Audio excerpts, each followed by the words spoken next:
The night on Charon 9 never truly ended. The planet turned slowly, locked in a weak orbit around a dying blue star. What little light reached the surface was swallowed by clouds of ice and drifting snow. The human outpost stood alone on a flat plain of frozen rock, its metal walls groaning softly as the cold pressed in from all sides. Inside the outpost, temperature alarms blinked yellow instead of green. Not dangerous yet, but close. The heaters worked without rest, but the cold always tried to creep back in like something alive. Ethan Hale sat alone in his small room, wearing a thick thermal jacket even indoors. He was a maintenance technician, not a soldier, not a hero. His job was simple: keep the power running, keep the heat flowing, and report anything strange. On Charon 9, strange things happened often, but most of them could be explained by bad sensors or old equipment. Tonight felt different. The lights flickered once, very softly. Ethan frowned and stood up, checking the wall panel. Power levels were stable. External temperature was dropping faster than predicted, but still within safe limits. He sighed and rubbed his tired eyes. Then he heard it, a soft sound near the door, not a knock. More like a careful touch. Ethan froze. No one ever visited at night unless something was wrong. He walked slowly toward the door and placed his hand on the control panel. "Who is it?" he asked. No answer. He hesitated, then unlocked the door just a little. Cold air rushed in, sharp and biting. The hallway lights were dim, and at first he thought no one was there. Then he looked down. A small figure stood just inside the doorway. She was not human. Her skin was pale, almost glowing faintly blue, covered in thin frost. She was wrapped in torn fabric that looked like it had once been part of a survival suit, but it was not human-made. Her eyes were large and dark, filled with fear. She was shaking badly. She looked up at Ethan, her lips trembling. "The cold," she whispered in broken galactic common. "It will not let me stay outside." Ethan's mind went blank. Training screamed at him to step back, to seal the door, to call security. Unknown alien life form inside the outpost was a serious breach. Dangerous, possibly deadly. But she did not attack. She did not threaten him. She simply took a small step forward, then collapsed. Ethan caught her without thinking. She felt light, too light, and painfully cold. Ice clung to her skin, burning through his gloves. He pulled her fully inside and slammed the door shut, sealing out the night. The heaters hummed louder as they fought the sudden temperature drop. For a long moment, Ethan just stood there, holding an alien stranger in his arms. "She's freezing," he muttered. He laid her carefully on his bed and grabbed a thermal blanket from the wall locker. As he wrapped it around her, her shivering slowly eased. Her breathing became steadier, though still weak. Her eyes opened again and met his. "Thank you," she whispered. Ethan swallowed hard. Who are you?" She hesitated, then spoke softly. "I am Lyra. My people left." That was all she said before her eyes closed again. Ethan sat beside the bed, heart pounding. His room felt smaller now, quieter. He checked the door locks, then the internal sensors. Nothing unusual. No alerts. According to the system, no one had entered his room. He looked back at Lyra. "That's not possible," he said quietly. He stayed awake all night, watching her, afraid that she might vanish or, worse, attack him when he slept. But she did neither. She slept like someone who had not rested in a long time. By morning, the external temperature had dropped another 3 degrees below predictions. When the shift change alarm sounded, Lyra stirred. Her eyes opened wide, panic flashing across her face. "Day?" she asked. "Morning," Ethan said gently. "You're safe." She sat up quickly, clutching the blanket. "I must go." "Go where?" he asked. "Anywhere warm," she replied, "before the cold notices." Ethan frowned. Notices, but she was already moving. She slipped off the bed and walked toward the door, movement smooth despite her weakness. "Wait," Ethan said. "You can't just walk around the station. People will see you." She paused, looking back at him. "They do not see me. They do not listen." Before he could stop her, she opened the door and stepped into the hallway. Ethan rushed after her. The hallway was empty, no footsteps, no sign of her. It was as if she had never been there. The day passed in a blur. Ethan went through his duties, checking generators, clearing ice from vents, recalibrating sensors. He tried to convince himself that he had imagined everything. Fatigue, isolation, stress. But when he returned to his room that night, the temperature inside was slightly lower than usual, and the thermal blanket was folded neatly on his bed. That night, the door opened again. Lyra slipped inside, quieter than a shadow. This time she stayed standing, her eyes fixed on Ethan. "The cold followed me today," she said. "It is learning." Ethan closed the door slowly. "What do you mean, learning?" She stepped closer to the heater, holding her hands near it.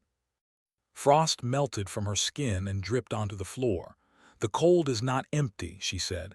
"It remembers places where life hides. My people knew this world was wrong. They left too late."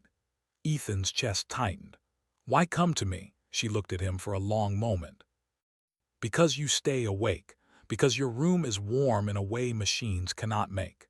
That made no sense, but something in her voice made Ethan believe her. Over the next few nights, Lyra returned again and again, always after full darkness. Always just before the temperature dropped suddenly across the station. She never stayed long, and she never allowed him to follow her. Ethan stopped sleeping properly.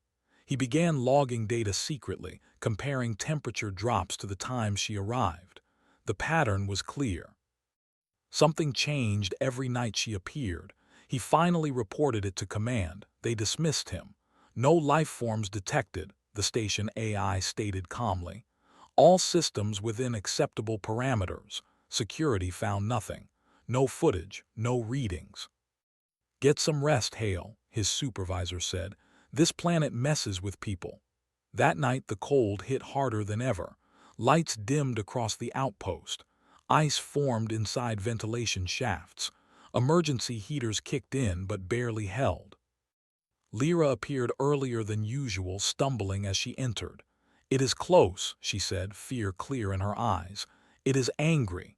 Ethan grabbed extra blankets and wrapped them around her. "Then we fight it," he said without thinking. She stared at him.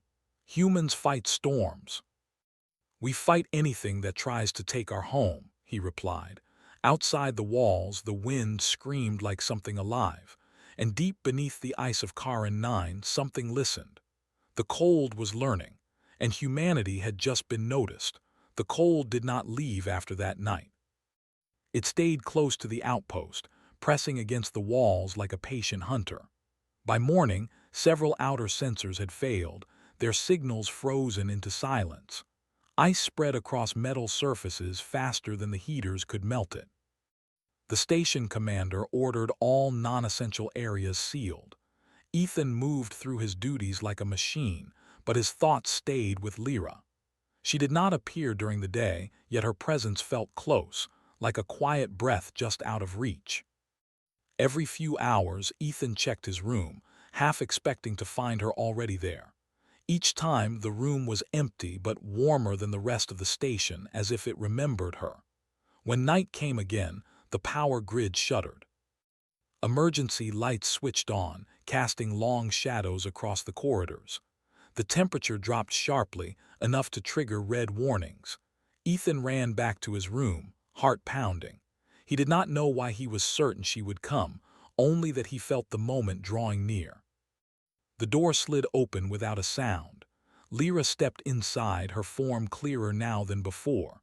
The frost on her skin was thinner, melting faster as she approached the heater, yet her eyes were darker, heavy with fear. "It knows your walls," she said softly. "It listens through the metal." Ethan shut the door and sealed it tight. "Then tell me what it is," he said. "No more pieces, I need the truth." She sat on the floor near the heater, pulling her knees close. "My people called it the deep cold," she said. "Not weather. Not a force of nature, a mind that sleeps under dead worlds." Ethan crouched across from her. "A mind made of ice. A mind that learned to live where nothing else could," Lyra replied. "It feeds on stillness, on abandonment. When life leaves, it grows." Ethan remembered the evacuation logs. Alien settlements across Karin 9, all empty, too fast, too quiet. They left you, he said. They ran, Lyra corrected. I stayed too long, I listened too much. The station shook suddenly. A deep groan rolled through the structure as if something massive had shifted beneath the ground. Alarms wailed in distant sections. Ethan grabbed his communicator. Command, this is Hale. We have a serious. The line cut to static. Lyra looked up sharply. It is blocking you. How? Ethan asked. It has learned your systems, she said. Warmth attracts it. Signals attract it. It wants silence. Outside, the wind screamed louder, rising and falling in a pattern that felt almost deliberate. Ethan stood. Then we don't stay silent. He pulled on his jacket and grabbed a portable heater unit from the wall. If it feeds on cold and quiet, we give it noise and heat. Lyra stared at him. You will wake it fully. Good, Ethan said, because I'm tired of it hiding. They moved through the corridors together. For the first time, Lyra did not vanish when others passed. Instead, humans glanced at her and froze, shock spreading across their faces. What is that? Someone whispered. Security teams rushed in, weapons raised. The commander appeared moments later, face pale. Ethan stepped forward. She's not the enemy. The commander hesitated. That thing breached containment. Lyra lifted her hand slowly. I came to warn you. The floor trembled again, stronger this time. Ice cracked through the walls, spreading like veins. Several lights went out completely. The commander swallowed. What warning? Lyra's voice carried through the room, calm but heavy. This world is waking up. Silence followed her words. Then the station AI spoke, its tone strained. Core temperature instability detected. Subsurface movement increasing. Ethan looked at the commander. You wanted proof, this is it. They moved fast after that. Humans always did when faced with disaster. Teams activated backup generators, rerouted power, sealed breaches. Engineers worked side by side, shouting over the noise of alarms and cracking ice. Lyra stayed close to Ethan, her presence steadying him. Wherever she stood, systems responded better. Heaters worked harder. Sensors flickered back to life. It reacts to her, Ethan realized aloud. She bends warmth, Lyra said, not heat, warmth. Ethan did not fully understand the difference, but he felt it. Around her, fear eased, people focused, panic slowed, the cold pushed back. Ice burst through a storage wall, flooding a corridor with freezing air. 2 crew members were trapped inside, their suits failing. Without thinking, Ethan ran forward, dragging the portable heater with him. Ethan, no, someone shouted. The cold hit him like a wall. His breath froze in his lungs, his vision blurred. Then warmth surrounded him. Lyra stood beside him, her hands glowing faintly as she pressed them against the frozen air itself. The ice slowed, then stopped spreading. Go, she said. I cannot hold it long. Ethan pulled the trapped crew free. They collapsed, shivering but alive. As they retreated, the ice surged again, reclaiming the corridor. The deep cold was pushing back harder now, learning from every move. Power drained faster. The main reactor struggled. In the command center, the commander made the call, prepare evacuation. Lyra shook her head. If you leave, it will follow your ships, it will learn your stars. The room fell silent. Ethan looked around at the faces of his people, tired, afraid, determined. We don't run, he said quietly.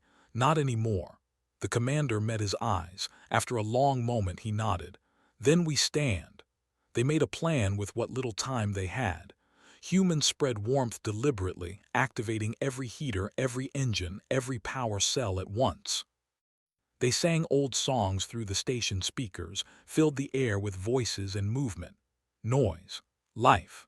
Lyra stood at the heart of it all, her strength growing as humans gathered around her.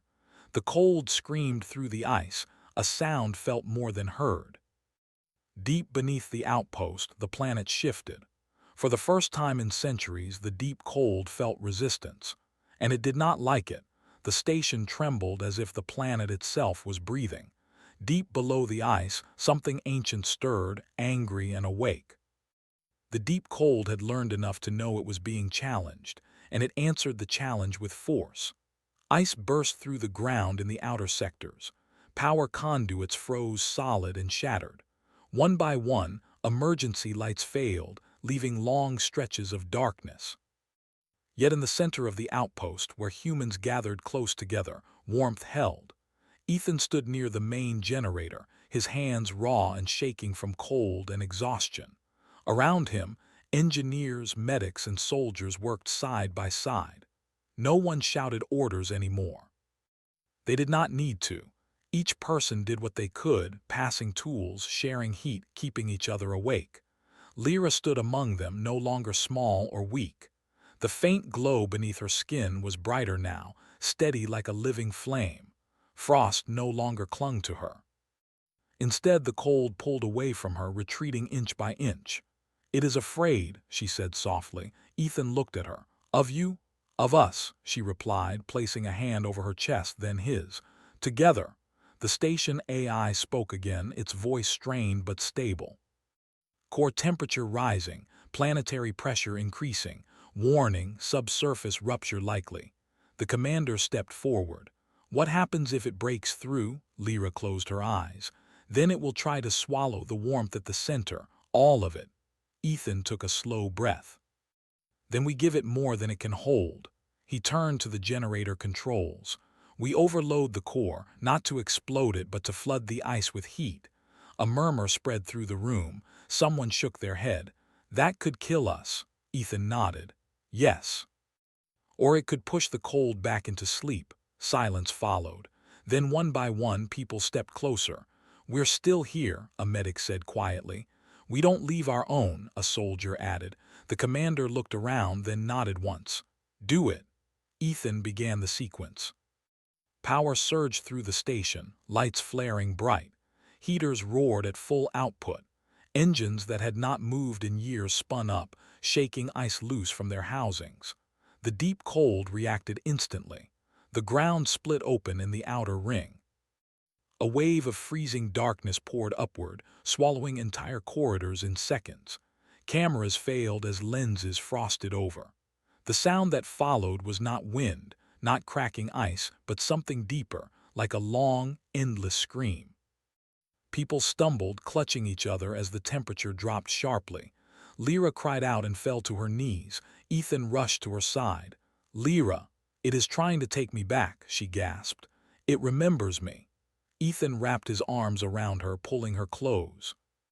"Then remember us," he said. "Remember this." Others gathered around them, hands touching shoulders, backs, arms. A circle formed without command, humans pressing close, sharing heat, sharing breath. The cold slammed into the center of the station like a wall. Ice crawled across the floor, racing toward them. The air burned with frost. People cried out as skin numbed and lungs struggled. Then something changed. The ice slowed. It shuddered as if confused. Lyra lifted her head. Her eyes glowed warmly now, reflecting the humans around her. "It does not understand this," she whispered. "This closeness, this noise inside." Ethan felt it too, not heat alone but something deeper. Hope, stubbornness, refusal. The generator reached critical output. "Ethan," the commander shouted. "We can't hold it much longer." Ethan met Lyra's eyes. "Can you do it?" She nodded slowly. "With you." Together they stepped forward toward the advancing cold. Humans followed, not behind but beside them. Lyra raised her hands, palms open. Warm light spilled out, not blinding but steady and calm. The ice recoiled, hissing as cracks spread through it. Ethan adjusted the controls, redirecting power into focused bursts, channeling heat through reinforced conduits beneath the station. The ground beneath their feet warmed just enough. The deep cold screamed again, louder, angrier. For the first time it felt pain. The planet shook violently. Ice collapsed inward, melting, steaming as warmth spread deeper and deeper. The living cold tried to pull back, but it was too late. It had awakened too fully, exposed itself too much. With a final surge, Ethan pushed the generator beyond safe limits. Light filled the station. Then everything went still. When Ethan opened his eyes, he was lying on the floor. The air was cold but bearable. Emergency lights flickered back on. He sat up slowly, heart pounding. "Status?" the commander asked hoarsely. The AI responded, voice calm once more. "Planetary activity decreasing. Subsurface temperatures stabilizing. Hostile anomaly entering dormancy." A breath Ethan did not know he was holding finally escaped him. They had done it. Medics moved quickly, checking injuries. There were losses, but fewer than anyone expected. The station still stood. Lyra sat quietly nearby, her glow fading to a soft warmth. She looked tired but alive. "It sleeps again," she said, "deep. It will not wake for a very long time." Ethan smiled weakly. "Good." Days passed. Repairs continued. Systems stabilized. The endless night felt less heavy now, less watchful. A transmission finally broke through the static. Alien fleets returned to investigate the anomaly they had abandoned long ago. What they found confused them. A human outpost still standing. A frozen world no longer completely silent. Warmth where none should exist. They demanded answers. The commander gave them one. "We stayed." Lyra chose to remain with the humans. She walked openly through the station now, no longer unseen. Some stared, some whispered, but no one turned her away. "This place is loud," she said one evening, standing beside Ethan as they watched the frozen horizon through reinforced glass. "The cold hates it." Ethan laughed softly. "Then it picked the wrong neighbors." Far beneath the ice, the deep cold slept once more. But it dreamed now of warmth it could not consume, of voices that would not fade. Across the galaxy, word spread. Humans had faced a living winter and refused to freeze, and the cold had learned a new truth.